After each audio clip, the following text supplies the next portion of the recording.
Hello, good morning everyone. Today we are going to discuss fundamental forces in nature.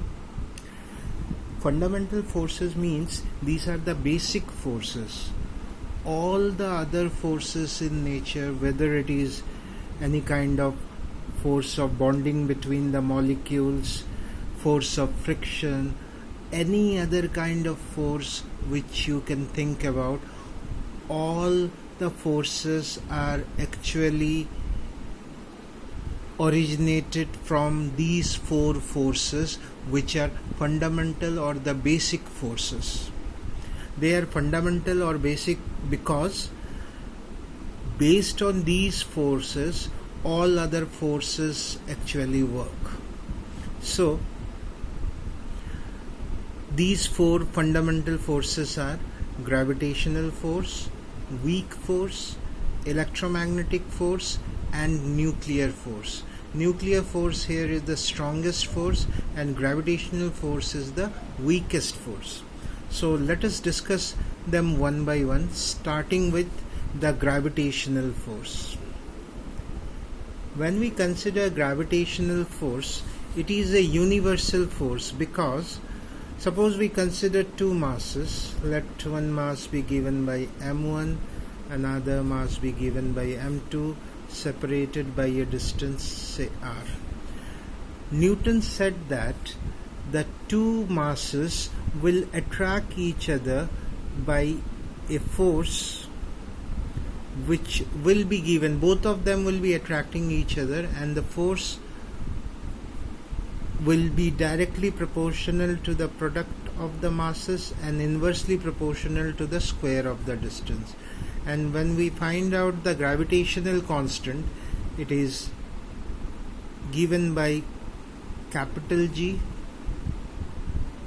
m1 m2 upon r square. That is, the proportionality side is removed by a constant which we know as gravitational constant. So the value of gravitational constant is 6.67 into 10 raised to the power minus 11 Newton meter square per kg square. Now this is the value of gravitational force which is universal in nature. That means this force acts between any two objects which are there in the universe. You can consider even stars also, planet also. This force is valid. So this is the value of the gravitational force given by Newton's. So this is the first property, that is, the gravitational force is always attractive in nature.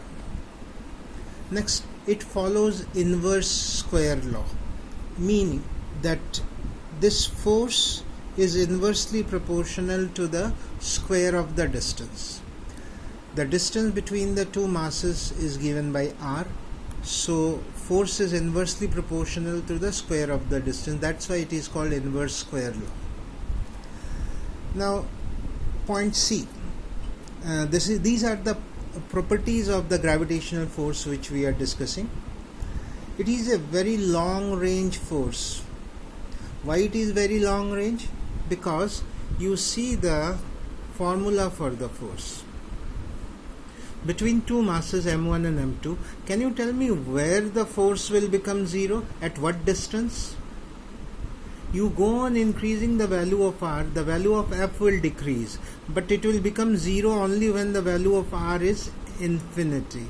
That means the gravitational force between two masses exists up to infinity, so that's why it is called a long range force.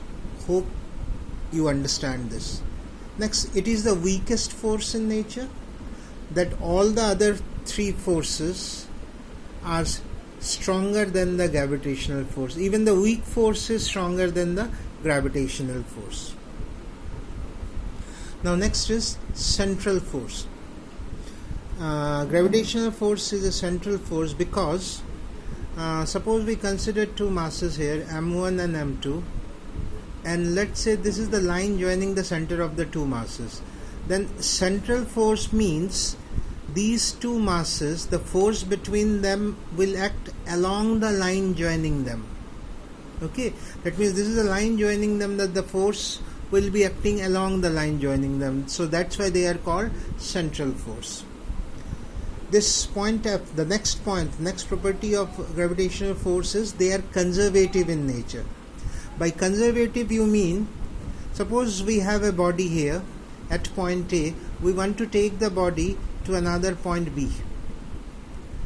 Now we have to do some work. Now the work done is by a force which takes the body from point A to point B through different paths.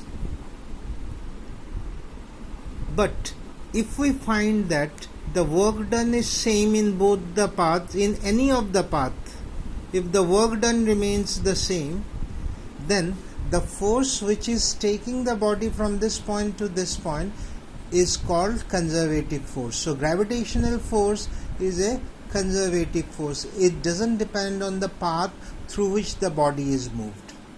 I hope this is clear. Now the last property of gravitational force is, suppose you consider two masses, m1 and m2, and the force acting between them is the gravitational force. Now it is said that these two have the force of attraction between them because a particle is always exchanged between them. It always moves from one body to another body. It is always exchanged between these two, and the name of this exchange particle is called graviton. It is said that because of the exchange of these particles, there is a force of attraction between them. So I hope that it is clear. Let us go for a quick recap. Gravitational force we have discussed. It is the force between any two body kept at a certain distance. The value of force is g m1 m2 by r square, where capital G is a gravitational constant. It is a universal force and it is always attractive in nature. This is the first property. Then the second property is it follows inverse square law. The third, it is a long range force. Then it is the weakest force in nature. It is the central force, that is it acts along the line joining them.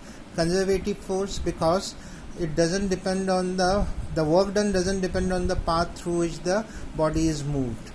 So the force for the changing the position of the body is considered to be a conservative force, and gravitational force is a conservative force. And lastly, the exchange particle, the particle which is exchanged between the two bodies, is considered to be graviton. I hope that you understand this. For the notes, I will be sending you a separate pic. From there you can note it in the notebook. Thank you. And if there is any doubts, you can post the doubts immediately before I send the next video. Thank you.